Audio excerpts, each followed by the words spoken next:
ಕೂಡ ಒಂದು ಬುದ್ಧಿ ಹೇಳ್ತಕ್ಕಂಥ ಶಕ್ತಿ ಹೊಂದಿದೆ. ಅದಕ್ಕೆ ನಮಗೆ ಸಿದ್ದಪ್ಪನಿಗೆ ಧನ್ಯವಾದಗಳನ್ನ ಕೂಡ ವಿಶೇಷ. ಈ ಸಂದರ್ಭದಲ್ಲಿ ನಮ್ಮ ವೆಂಕಟೇಶ್ವರ ದೈವನ ಮುಂದೆ ಇಲ್ಲ, ಸ್ವಾಮಿಗೌಡ ನಮ್ಮ ದೈವನ ಮುಂದೆ ಇಲ್ಲ, ಅವರು ಕೂಡ ವಿಶೇಷವಾಗಿ ನೆನಪಿಸ್ತಾರೆ.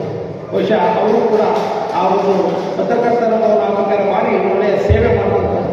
ಯಾಕೆಂದರೆ ನಮ್ಮ ಬರಗೂರು ವೆಂಕಟಸ್ವಾಮಿ ಜಯರಾಮಣ್ಣರದ್ದು ಒಂದು ನಿವೇಶನ ಕೊಡಿಸಿ ಅಂತೀವಿ. ಮೊನ್ನೆ ರೇವಣ್ಣವರ ಮಂತ್ರಿಗಳಿದ್ದಾಗ ಶಿಫಾರಸು ಮಾಡಿ ಆ ನಿವೇಶನವನ್ನು ಮಂಜೂರಾತಿ ಮಾಡಿಕೊಟ್ಟು ಅದು ಕಿಮ್ಮತ್ತು ಅವತ್ತಿನ ಸಂದರ್ಭದಲ್ಲಿ 22,000 ಅದು ಕಟ್ಟಿ ಒಂದು ಅನುಕೂಲವಾಗುವಂಥ ನಿಟ್ಟಿನಲ್ಲಿ ಸಹಕಾರವನ್ನು ನೀಡಿದ ಪತ್ರಕರ್ತರ ಗೌರವವಾಗಿದೆ. ಪತ್ರಕರ್ತರ ಕ್ಷೇಮಾಭಿವೃದ್ಧಿ ವಿಶೇಷವಾಗಿ ಇದೇ ಹಿಂದೆ ಶಿವಾನಂದಗೌಡರು, ಮಲ್ಲನಗೌಡರು, ಕೆಂಚೇಗೌಡರು ಬಂದಾಗ ಕ್ಷೇಮಾಭಿವೃದ್ಧಿ ನಿಧಿಯನ್ನು ಸ್ಥಾಪನೆ ಮಾಡಲಿಕ್ಕೆ ಮನೆ ಶಾಸಕರು ಸಹಕಾರ ಮಾಡಬೇಕು ಅಂತ ಮನವಿ ಕೂಡ ಮಾಡಿದ್ರು. ಹಿಂದೆ ನಮ್ಮ ಚಾಲಕಿ ಕೃಷಿಗಳು ಪೆಟ್ರೋಲ್ 1 ಲಕ್ಷ ಕೊಟ್ಟಿದ್ರು ಅಂತ 2 ಲಕ್ಷವನ್ನು ನೀಡಿದ್ರು. ಅದನ್ನು ಕೂಡ ನಾವು ಬಳಸ್ಕೋಬೇಕಾಗುತ್ತೆ. ಸುಮಾರು 20-25 ಲಕ್ಷದ ತನಕ ಕ್ಷೇಮಾಭಿವೃದ್ಧಿಯನ್ನು ಸ್ಥಾಪನೆ ಮಾಡತಕ್ಕಂಥದ್ದಕ್ಕೆ ಅವಕಾಶ ಕೊಟ್ಟಂಥ ಒಂದು ತಾಲೂಕು ಇಡೀ ರಾಜ್ಯದಲ್ಲಿದ್ದರೆ ಅದು ನಮ್ಮ ಹೆಮ್ಮೆಯ ಚನ್ನರಾಯಪಟ್ಟಣ ತಾಲೂಕು ಅಂತಕ್ಕಂಥದ್ದು ಹೇಳಿಕೆ. ಯಾರಾದರೂ ಕೂಡ ಒಬ್ಬ ಪತ್ರಕರ್ತ ಅಸುನೀಗಿ 1 ಲಕ್ಷ ರೂಪಾಯಿ ಸಂಘದ ವತಿಯಿಂದ ಕೊಡ್ತಕ್ಕಂಥ ಒಂದು ಪ್ರತೀತಿ ಈ ಒಂದು ಕ್ಷೇಮಾಭಿವೃದ್ಧಿಯಲ್ಲಿ ಅವಕಾಶ ಇದೆ. ಅದರಿಂದ ಸುಮಾರು ಇವತ್ತು ಕೂಡ ಕರ್ನಾಟಕದಲ್ಲಿ ಯಾವ ತಾಲೂಕಲ್ಲೂ ಇಲ್ಲ ಅಂತ ಒಂದು ಏಕೆಂದರೆ ಪತ್ರಕರ್ತರಿಗೆ ಒಂದು ಸೇವಾ ಭದ್ರತೆ ಇದೆ. ಯಾಕೆಂದರೆ ಯಾರೋ ಒಬ್ಬ ಪತ್ರಕರ್ತರು ಅಸುನೀಗ್ತಾರೆ, ಎಲ್ಲರೂ ಹೋಗಲೇಬೇಕು ಭೂಮಿಯಿಂದ.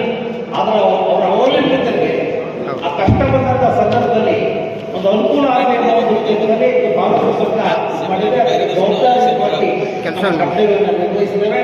ಅದೇ ರೀತಿ ವಿತರಕರ ಸಂಘಕ್ಕೂ ಕೂಡ ಒಂದು ಕ್ಷೇಮಾಭಿವೃದ್ಧಿ ನಿಧಿ ನಾವು ಮಾಡಬೇಕು ಅಂತ ಹಿಂದೆ ನಾವು ಈ ಸಂದರ್ಭದಲ್ಲಿ ಆಹ್ವಾನ ಸಲ್ಲಿಸಿದರೆ ಅದಕ್ಕೆ ಮುಂದಿನ ಆರ್ಥಿಕ ವರ್ಷದಲ್ಲಿ ಅವಕಾಶವನ್ನು ಕೂಡ ಮಾಡಿಕೊಡ್ತೀವಿ ಅಂತಕ್ಕಂಥ ಮಾತನ್ನು ಕೂಡ ಈ ಸಂದರ್ಭದಲ್ಲಿ ಹೇಳಿದ ಇವತ್ತು ರಾಜ್ಯ ಮಟ್ಟದಿಂದ ಶಿವಾನಂದ ಕರ್ತೂರವರ ನಾಯಕತ್ವದಲ್ಲಿ ಎಲ್ಲ ಮುಖ್ಯಮಂತ್ರಿಯಾಗಿದ್ದೀರಿ. ನಿಮ್ಮ ತಾಲೂಕು ಪತ್ರಕರ್ತರು ಸುಮಾರು 30,000 ಜನ ಇದ್ದಾರೆ. ನಿವೇಶನಗಳು ಮಾಡ್ಕೊಂಡಿದ್ದಾರೆ. ಅವರು ಇನ್ನೂ ಮುಂದೆ ನೋಡಲೇ ಇಲ್ಲ. ಒಂದು ಪತ್ರಕರ್ತರು ಬಡಾವಣೆ ಅಂತಲೇ ಶಿಕಾರಿಪುರದಲ್ಲೂ ಕೂಡ ಮಾಡಿಕೊಟ್ರು. ಅಷ್ಟೇ ಅಲ್ಲ, ಜೊತೆಗೆ ಶಿವಮೊಗ್ಗದಲ್ಲೂ ಕೂಡ ಪತ್ರಕರ್ತರು ಬಡಾವಣೆ ಅಂತ ಮಾಡಿಕೊಂಡಿದ್ದಾರೆ. ಹಾಗೆ ಸಿದ್ದರಾಮಯ್ಯನವರು ಕೂಡ ಇದರಲ್ಲಿ ಮೈಸೂರಿನಲ್ಲಿ ಪತ್ರಕರ್ತರು ಬಡಾವಣೆಯನ್ನು ಮಾಡಿಕೊಂಡಿದ್ದಾರೆ.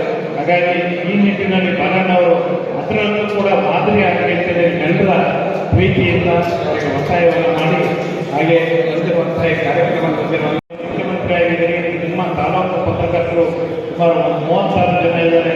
ನಿವೇಶನಗಳು ಮಾಡ್ಕೊಂಡಿದ್ದಾರೆ. ಅವರು ಇನ್ನೂ ಮುಂದೆ ನೋಡಲೇ ಇಲ್ಲ. ಒಂದು ಪತ್ರಕರ್ತರು ಬಡಾವಣೆ ಅಂತಲೇ ಶಿಕಾರಿಪುರದಲ್ಲೂ ಕೂಡ ಮಾಡಿಕೊಟ್ರು. ಅಷ್ಟೇ ಅಲ್ಲ, ಜೊತೆಗೆ ಶಿವಮೊಗ್ಗದಲ್ಲೂ ಕೂಡ ಪತ್ರಕರ್ತರು ಬಡಾವಣೆ ಅಂತ ಮಾಡಿಕೊಂಡಿದ್ದಾರೆ.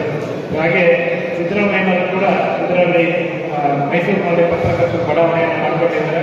ಹಾಗಾಗಿ ಈ ನಿಟ್ಟಿನಲ್ಲಿ ಬಾಲಣ್ಣವರು ಅದರಲ್ಲೂ ಕೂಡ ಮಾದರಿ ಆಗಲಿಕ್ಕೆ ಎಲ್ಲರ ಪ್ರೀತಿಯಿಂದ ಅವರಿಗೆ ಒತ್ತಾಯವನ್ನು ಮಾಡಿ ಹಾಗೆ ಒತ್ತಾಯ ಕಾರ್ಯಕ್ರಮ ನಾವು ಹಿಂದೆ ಪೆನ್ನೆಲ್ಲ ಮಾತ್ರ ಬಳಸ್ತಾ ಇದ್ವಿ.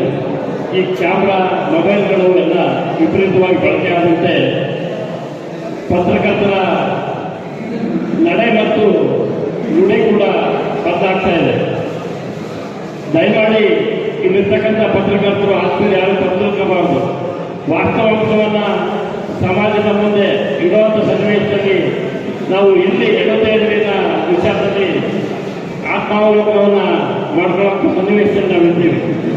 ಕಾರಣ ಇಷ್ಟೇ, ಇವತ್ತು ಡಿಜಿಟಲ್ ಮೀಡಿಯಾ, ಟಿವಿ, ಮುದ್ರಣ ಮಾಧ್ಯಮ ಇವೆಲ್ಲರ ನಡುವೆ 3 ವ್ಯತ್ಯಾಸಗಳನ್ನ ಕಾಣ್ತಾ ಇದ್ದೇವೆ.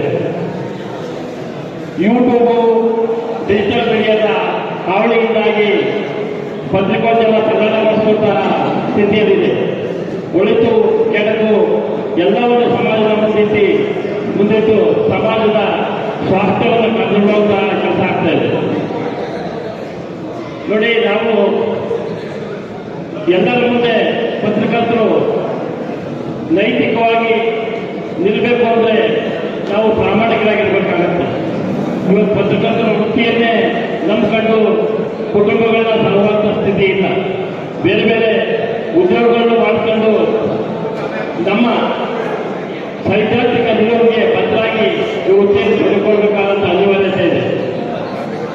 ನಾವು ಪ್ರತಿನಿತ್ಯ ಅಧಿಕಾರಿಗಳು ರಾಜಕಾರಣಿಗಳನ್ನ ವಕ್ರದೃಷ್ಟಿಯಿಂದ ನೋಡ್ತೇವೆ, ಅವ್ರ ವಿರುದ್ಧ ಬರೀತೇವೆ, ಅವ್ರ ಪರ ಬರೀತೇವೆ.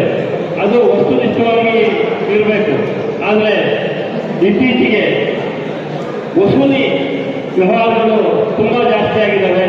ನಮ್ಮ ಹಾಸನ ಜಿಲ್ಲೆ ಕೂಡ ಅದರಿಂದ ಏನು ಗೊತ್ತಾಗಿಲ್ಲ ಅಂತ ನನ್ನ ಭಾವನೆ. ದಯಮಾಡಿ ಪತ್ರಕರ್ತರಾಗಿ ಮುಂದುವರಿಯುವಂಥವರು ಅಥವಾ ಈ ವೃತ್ತಿಗೆ ಬರುವಂಥವ್ರು ಯಾರು ತಾನು ವಸೂಲಿಯ ಮೂಲಕ ಅಥವಾ ಆಟೆಯ ಮೂಲಕ ಅರ್ಜಿ ಹಾಕಿ ಅಧಿಕಾರಿಗಳನ್ನ ಎದುರಿಸೋದು, ಗುತ್ತಿಗೆದಾರರನ್ನ ಎದುರಿಸೋದು, ರಾಜಕಾರಣಿಗಳನ್ನ ಬೆಳೆಸಿ ವಸೂಲಿ ಮಾಡುವ ವ್ಯವಹಾರವನ್ನು ಎತ್ಕೊಳ್ಳುವಂಥವ್ರು ಈ ವೃತ್ತಿ ಯಾರು ಇರಬಾರ್ದು. ದಯಮಾಡಿ ನಾವು ಈಗಾಗಲೇ